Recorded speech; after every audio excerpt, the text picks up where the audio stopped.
sesuatu yang sebenarnya prank buat mereka gitu. Karena datonya nggak bisa berbuat apa-apa, akhirnya ngebuat cerita-cerita yang sifatnya profet tadi. Boleh jadi kan seperti itu gitu. Ini asumsi saya gitu. Saya nggak ada rujukannya. Makanya saya tanya malam ini sama yang lebih paham gitu, sama Yai Imat gitu.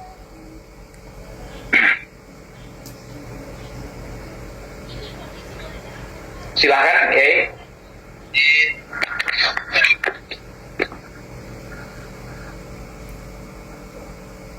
Halo Yai, suaranya kecil.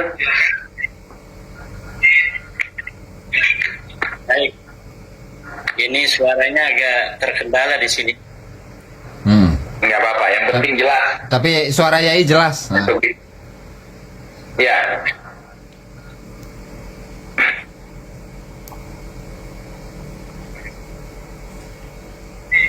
Ngelag. Jadi saya mungkin keluar dulu ini nggak pas barangnya. Boleh. Mungkin jaringan ya, ngelag. Ya.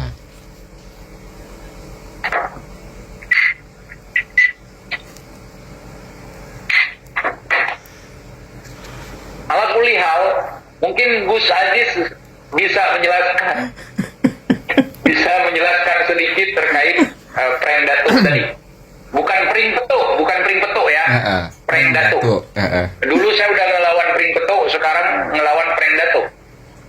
Hampir bersama memang. Jadi gini Bang, apa namanya, pemberlakuan hadis itu adalah bagi pelaku begitu kan?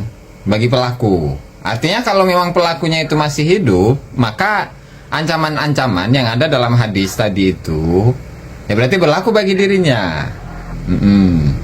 Nah kemudian bagaimana dengan anak keturunannya yang sudah terlanjur mempercayai nasab itu? Nah setelah itu dilanjutkan oleh Kiai Imat. Sampai mana tadi tuh? Prank datuk Yai, pranknya Ali bin Abu Bakar As-Sakron. Ya, saya kira begini ya. Jadi prank datuk atau yang lainnya itu mungkin tidak serta-merta demikian ya, Gus Haji ya. Ya. Jadi mungkin sebelumnya ada cerita-cerita dari mulut ke mulut sebelumnya mungkin. Betul. Itu dilebih-lebihkan di dalam alam pikiran ya, bahwa ini adalah sebuah kebenaran. Kemudian dicari pembenarannya. Ketika tidak ketemu kebenaran itu, kemudian diciptakan. Nah mungkin jadi awalnya mungkin beliau pun dalam keraguan yang sangat kuat ya, tetapi kemudian itu dengan berjalannya waktu keraguan-keraguan itu semakin menipis dengan meninggal atau adanya verifikasi itu. Jadi semakin lama nasab ini semakin diyakini, apalagi dalam setiap masa yang membuat sebuah cerita-cerita yang luar biasa tentang leluhur mereka di masa lalu. Coba kita kalau lihat algoritma daripada cerita-cerita itu pada masa Ali As-Sakron tidak wow gitu apa yang ditulis kemudian oleh para Balawi sesudahnya. Jadi semakin lama kemudian semakin konstruksi rekayasa atau manipulasi data itu semakin kokoh di antara mereka saja. Jadi transmisi di dalam kitab-kitab mereka itu semakin bertambah tahun bertambah kuat sehingga diyakini penuh dengan kemutlakan oleh mereka sendiri. Sementara kalau kita misalnya melihat sekitar mereka dari ulama-ulama yang kemudian mencatat tentang bagaimana sejarah keturunan Nabi yang ada di Yaman di masa As-Suluk saja itu nama Al-Faqih Muqaddam nggak ada. 732 As-Suluk, sementara Muqaddam 653 Hijriah hanya beberapa puluh tahun, tapi Al-Janadi tidak bisa untuk mereportase seseorang yang katanya mujtahid mutlak di abad sebelumnya hanya beberapa puluh tahun saja. Kayak Syekh Hasyim Asy'ari itu ada di 1945, kemudian hari ini itu manuskrip kitabnya ada, kemudian perjuangannya masih ada. Kapan beliau itu bertemu dengan Syekh Khalil Bangkalan ketika mendirikan Nahdlatul Ulama terverifikasi. Siapa-siapa saja yang mendirikan Nahdlatul Ulama terverifikasi. Tetapi ini seorang Al-Janadi yang wafat 732 Hijriah yang menulis sejarah tentang Yaman sama sekali tidak bisa menemukan sosok yang maha besar yang bernama Faqih Muqaddam yang ada di Tarim. Sementara ulama-ulama yang lain itu ditulis di dalam kitab As-Suluk yang ada di Tarim ditulis, Muhammad Fadl ditulis, kemudian keluarga Bafadl, keluarga-keluarga dari Ba'dib sendiri itu Ba'dib yang sekarang jadi pimpinnya Balawi, itu kakek beliau itu ulama besar di Tarim dicatat oleh As-Suluk. Tapi kenapa sekarang Muhammad bin Abu Bakar Ba'dib sekarang hanya jadi jongos daripada para Balawi yang leluhurnya sama sekali tidak dicatat di dalam kitab As-Suluk. Jadi Muhammad bin Abu Bakar Ba'dib yang sekarang menjadi seorang muhakkik dari kitab-kitab Balawi, itu leluhurnya ulama besar yang ada di abad ke-7 Hijriah sampai awal abad ke-8 Hijriah. Tapi kemudian hari ini seorang Muhammad bin Abu Bakar Ba'dib yang leluhurnya betul-betul orang yang terverifikasi sebagai orang yang historis di masa lalu, seorang ulama di masanya, sekarang Muhammad bin Abu Bakar Ba'dibnya hanya menjadi jongos daripada keturunan orang yang tidak ada di masa itu. Jadi ini luar biasa, seperti kayak saya kadang-kadang miris itu Gus Aziz melihat turunan raja-raja yang ada di Madura. Turunan raja-raja yang ada di Madura itu hari ini memayungi orang yang bukan siapa-siapa. Jadi turunan raja yang juga turunan Wali Songo terverifikasi pada abad 18 masih ada kerajaan itu di Madura, pada abad 19 masih ada kerajaan itu di Madura. Hari ini keturunannya megang-megang payung untuk orang yang bukan siapa-siapa, bangsawan bukan, turunan nabi bukan, turunan raja bukan, pejuang kemerdekaan bukan, tidak ada sama sekali jasa mereka. Sebenarnya ini yang terjadi yang membuat kita miris. Nah, seorang turun raja besar Teuku Iqbal Johar sekarang berani untuk berjuang. Dan sementara masih banyak nanti itu ini giliran saya ngomong, jangan. wajah saya kata Sayyid Habib Qori nggak sesuai. Nah ini akhlak daripada bangsa Nusantara. Kalau misalnya ketahuan itu silsilah kebesaran masa lalunya, dia bukan malah bangga, tetapi dia kemudian mengaca. Lah, memang misalnya saya ada riwayat dari orang besar itu, tapi siapa saya hari ini? Itu yang terjadi dengan seluruh para keturunan Wali Songo. Tetapi saya kira keturunan Wali Songo dan keturunan para bangsawan-bangsawan Aceh, Samudra Pasai, Cempa, bangsawan dari Kalimantan, dari Sulawesi, raja-raja besar di Maluku, raja-raja besar di Papua, di Nusa Tenggara Barat, hari ini harus mulai melihat dirinya adalah sebagai sebuah warisan dari orang-orang besar masa lalu yang harus menjaga kebesaran itu. Minimal jangan rendahkan dirimu kepada bangsa yang bukan siapa-siapa, bangsa yang bukan dalam agama mereka bukan siapa-siapa, tidak terverifikasi, mereka itu mempunyai karya besar dalam agama. Karya standar ada, tapi karya besar tidak ada. Kemudian itu dari mereka jasa-jasa besar, misalnya di Hadramaut tidak ada. Jasa besar di di Indonesia pada masa kemerdekaan tidak ada. Nah, lalu berdasar apa kita harus menghormati mereka? Husnudzon tentang apa? Husnudon tentang apa? Husnudon tentang cerita-cerita. Ini semakin apa namanya bangsa Indonesia nanti ke depan semakin cerdas, ya ini nanti akan semakin malu. Oleh karena itu mulai sekarang sajalah kita ini kemudian muhasabah Bang TJ, bahwa memang setiap orang punya sejarah masa lalu dari leluhur-leluhur mereka. Ada yang mendapat nikmat leluhur mereka menjadi orang-orang yang diciptakan Tuhan pada masa itu, kemudian berkarya besar. Kemudian ada orang juga yang diciptakan Tuhan pada masanya itu hanya menjadi orang-orang biasa. Tetapi harus diketahui bahwa semuanya adalah cucu Adam dan neneknya satu, yaitu Siti Hawa. Sama saja. Hari ini yang mulia dari orang-orang yang merasa keturunan misalnya Raja Aceh, Raja Samudra Pasai, Raja daripada Darussalam, semuanya keluhurnya satu, di atasnya yaitu adalah Nabi Adam. Keturunan Maulana Hasanuddin, keturunan Hamengkubuwono, keturunan Arung Palaka, Raja-Raja Sambas, Raja-Raja Kalimantan yang lainnya.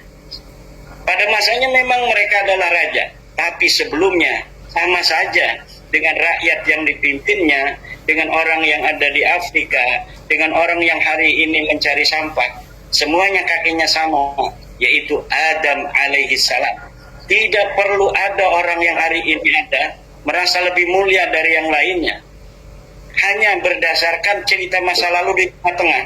Karena ujungnya sama, semuanya adalah keturunan baginda Nabi Adam alaihissalam, keturunan daripada Hawa alaihissalam. Kesetaraan inilah yang hari ini harus dibangun di tengah bangsa Indonesia, bangsa yang telah memerdekakan diri pada 17 Agustus 45 untuk bersama-sama menganggap semuanya sama di hadapan Undang-Undang Dasar 45. Aceh memang lebih banyak sumbangsi terhadap kemerdekaan Indonesia, itu tidak bisa dipungkiri.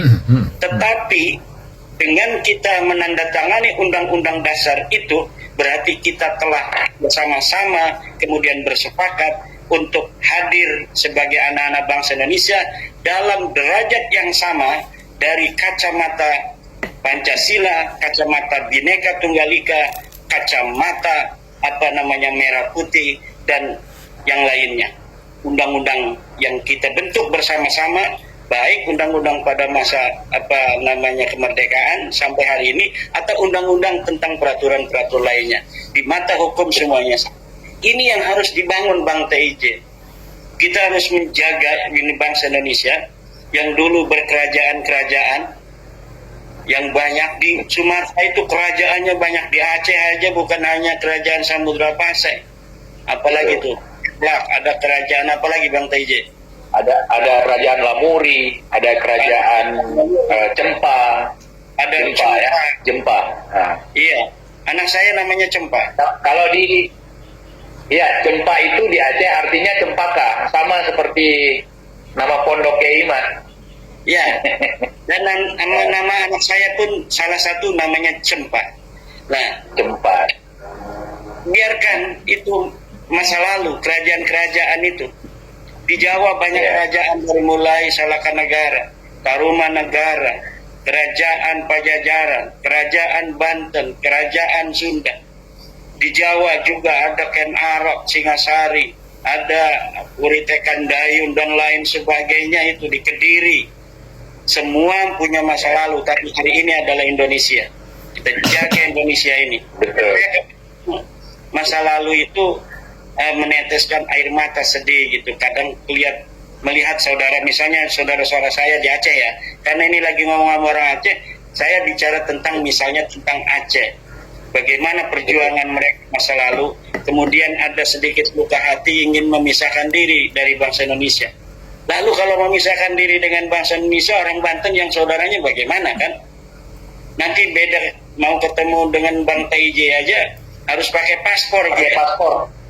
Nah, ini kan udah kita jaga bareng-bareng. Sekarang ini kita bersama-sama membangun sebuah konstruksi kenegaraan yang adil untuk semua, terutama untuk hari ini saudara-saudara kita yang dari luar bangsa Indonesia, Artinya yang luar dari bangsa Indonesia itu adalah orang-orang yang memang baru datang dari luar negeri, yang kemudian hari ini masih bisa dilihat ciri-cirinya bahwa mereka memang bukan daripada bangsa Indonesia masa lalu.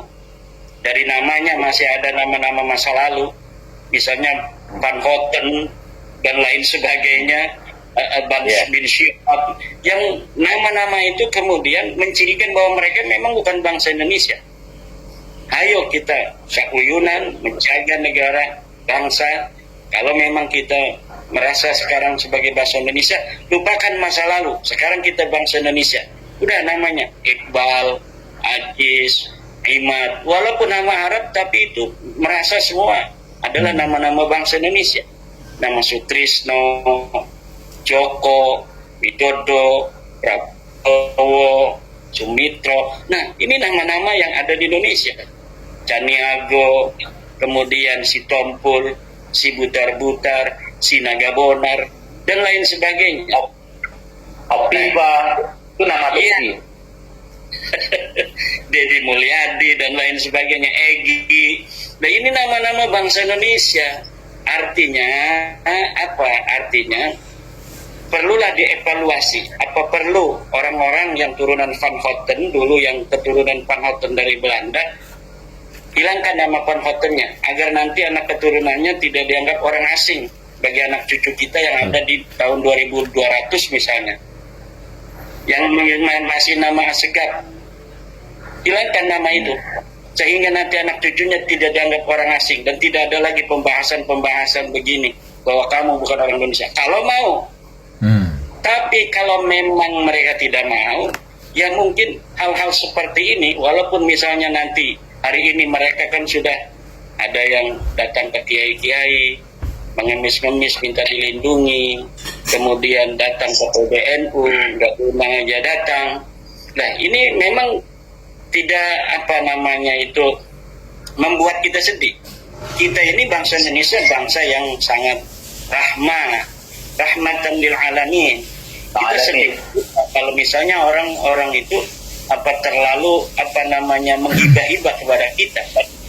Kita sedih juga, walaupun kita ingin memberikan sebuah jalan, ini yang benar, kamu salah.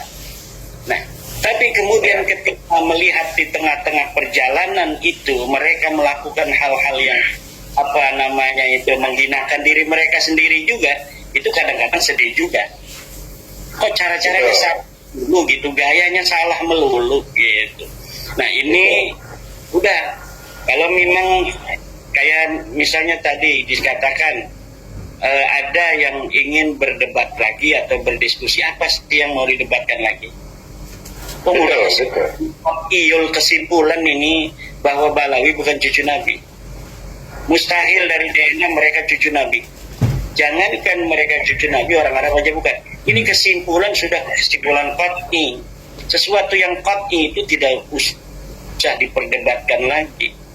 Sesuatu yang belum jelas itu baru sesuatu yang ditaruh di meja harus diperdebatkan. Iya.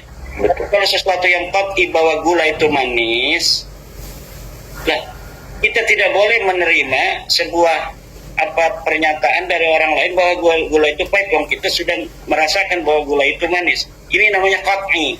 Sesuatu yang qat'i tinggal rasakan aja bareng-bareng. Nggak boleh husnudon. Nggak, saya nggak mau rasain gula. Saya mau husnudon aja. Nggak boleh, bos. Kalau saya mengatakan gula ini manis, sudah merasakan. Anda mengatakan gula ini pahit, bagaimana? Nggak mau saya merasakan. Saya maunya husnudon bahwa gula ini pahit. Nggak boleh seperti itu. Nah, ini maka Gus Ajis ini luar biasa. Gus Ajis ini adalah salah satu putra Nusantara yang hari ini memberikan pencerahan tanpa ada rasa bosan. Bang Teja demikian. Saya bukan ini di depan orangnya memuji, karena memang sepantasnya. Karena setiap masa akan melahirkan anak-anak kemudiannya. Masa lalu ada Panglima Polim, masa lalu ada Teguh Umar, masa lalu ada Cut Nadin, masa lalu ada Hamengkubuwono, masa lalu ada Wang Sakara, masa lalu ada Rasputin, masa lalu ada banyak putra-putra Nusantara yang pada zamannya mereka tidak hanya tidur nyenyak di kasur-kasur mereka, tidak hanya nyaman dengan kekayaan yang mereka miliki sementara melihat rakyatnya menderita. Mereka berani mengambil resiko, masuk ke hutan, dicaci maki demi membela bangsa dan negaranya pada saat itu. Dan hari ini Nusantara melahirkan sosok-sosok itu banyak sekali yang siap, tidak populer, yang siap untuk mencerahkan saudara-saudaranya. Karena apa? Karena yang menjadi korban hari ini adalah saudara-saudara mereka. Dan wajib bagi mereka untuk memberikan pencerahan itu, walaupun yang diberikan pencerahan marah terhadap mereka. Makanya kasih senyum saudara kita yang masih marah kepada kita. Kenapa? Karena kita begini untuk mereka. Kalau misalnya ada orang begini, misalnya ada orang penelitian membentuk atau mengawinkan buah mangga yang satu dengan buah mangga yang lain. Ini buah mangga manis, tapi dia tidak enak dagingnya. Ini buah yang enak dagingnya, tapi tidak manis. Kemudian muncullah sebuah pohon. Setelah muncul sebuah pohon, kemudian berbuah ribuan buahnya. Bagaimana cara kita untuk mengetahui hasil perkawinan buah ini berhasil ataukah tidak? Buahnya manis atau tidak? Ketika buahnya sudah kelihatan matang, kita icipi, kita jajal manis ataukah tidak. Gak boleh kita sudah bersusah payah, jangan sampai kita terluka. Kita jangan mencicipi buah ini, kita bikin iklan aja di televisi bahwa buah ini manis, enak dan gurih, lalu kita jual ke seluruh pelosok negeri. Kemudian nanti orang-orang marah kalau ketahuan ini gak manis. Itu biarin aja. Bagaimana Musnudon aja. Musnudon. Kalau asam musnudon. Nah, lalu mesenlah misalnya Gus Ajis Jazuli ini dari gunung di Anyer sana. Mesen 5 kilo. Pasti jajal pahit. Pahit ini. Tidak sesuai iklan yang ada di televisi. Boleh komplain. Katanya manis, tapi ternyata pas di jajal ini pahit. Apa yang harus dilakukan oleh Gus Ajis Jazuli ketika dia melihat tetangganya mesen buah yang sama? Melarang. Katanya Gus Ajis Jazuli ulama juga, seorang ulama membeli buah itu. Saya juga beli. Apakah ketika ditanya Gus Ajis Jazuli, Gus, apakah buah itu manis, apakah kecut? Apa yang harus dijawab oleh Gus Ajis Jazuli? Pahit atau manis? Pahit. Kalau saya ya berarti Gus Ajis Jazuli berbohong. Atau dia tidak bertanya, tetangganya tidak bertanya, tapi Gus Ajis Jazuli tahu tetangganya mau beli. Apa yang harus dilakukan oleh Gus Ajis Jazuli? Yang harus dilakukan oleh Gus Ajis adalah memberitahu pada dia, jangan beli buah itu karena buah itu pahit, tidak sama dengan iklannya. Nah, ini saya yakin, saya itu melihat orang-orang Gus Ajis sebagai alumni Yaman, Bang TJ sebagai alumni Petamburan. Betul. Saya juga teman banyak habaib dan lain sebagainya dulu. Rumah saya itu tempat persinggahan para habaib, Bang TJ. Ada yang mau ke Palembang mampir dulu, ada yang mau ke Pandeglang mampir dulu. Biasa-biasa aja. Teman-teman saya itu memang sejak Bab Nasam ini nggak ada yang datang lagi kecuali satu orang, dan sekarang sudah orangnya meninggal dunia. Ya, biasa-biasa aja walaupun udah tahu Bab Nasam itu. Nah, ini yang hari ini tidak boleh ada misalnya seseorang yang mengatakan bahwa orang-orang itu karena kebencian. Kebencian seperti apa? Apakah orang yang mengatakan buah pahit itu pahit adalah karena kebencian? Bukan, itu karena kasih sayang dan cinta agar tidak banyak orang tertipu seperti saya yang telah beli 25 kilo yang katanya manis ternyata pahit. Nah, itu mungkin Bang TJ. Mohon maaf. Betul. Iya. Sangat bagus sekali analogi dari Kiai Imat ya terkait masalah itu. Saya sering juga mengatakan kepada teman-teman bahwa kita beragama itu modalnya bukan husnudon, tetapi harus ada dalil. Ketika dia mengatakan sesuatu itu harus bisa dibuktikan melalui dalil. Nah, jadi begitu kita beragama, bukan husnudon. Ada maling masuk ke rumah, ada rampok masuk ke rumah, husnudon aja. Kan nggak bisa seperti itu. Apa-apa husnudon, ada penjahat. Kita harus berhusnudon kepada sesuatu yang memang kita belum tahu. Tetapi di balik husnudon itu, kalau memang gerak-gerik dia mencurigakan, kita harus waspada. Waspada itu penting. Bukan husnudonnya dikedepankan gitu. Contohnya seperti sekarang. Ketika mereka tidak bisa membuktikan kitab sejaman seperti yang dipertanyakan di awal-awal oleh Kiai Imat, malah sudah mereka ngirim orang ke luar negeri untuk bertamasya. Ketika beliau pulang dari tamasyanya, belum bisa juga untuk membuktikan apa yang mereka bilang. Kemudian mereka merubah aturan.